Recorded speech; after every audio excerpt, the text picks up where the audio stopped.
एरवी विवाहित स्त्रीने आपल्या आईची ओटी भरू नये असं सांगितलं जातं. परंतु अधिक मास हा एकमेव काळ आहे ज्यामध्ये विवाहित मुलगी साडी चोळी आणि खणा नारळानं आपल्या सवाष्ण आईची ओटी भरते. कृतज्ञता व्यक्त करण्यासाठी, ज्या आईने मुलीला जन्म दिला, तिचं संगोपन केलं आणि शेवटी कन्यादान करून तिला दुसऱ्याच्या हवाली केलं, या सर्वोच्च त्यागाबद्दल कृतज्ञता व्यक्त करण्यासाठी मुलगी आपल्या आईची ओटी भरत असते. पुण्य मिळवण्यासाठी. शास्त्रांनुसार आईने कन्यादान केलेलं असतं, त्यामुळे ती अत्यंत पुण्यवान स्त्री मानली जाते. अशा पुण्यवान स्त्रीची म्हणजेच आईची ओटी भरल्यानं मुलीला पुण्य प्राप्त होतं अशी धारणा आहे.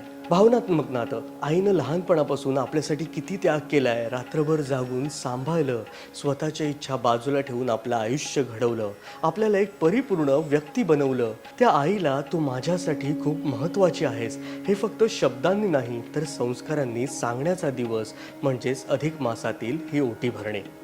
लग्नानंतर मुलगी सासरी जाते, पण तिच्या मनात आईचं स्थान कधीच कमी होत नाही, याचंच प्रतीक म्हणजे ही प्रथा. याबद्दलचा सविस्तर व्हिडिओ भक्तिप्रवाह या आपल्या यूट्यूब चॅनलवर नक्की बघा.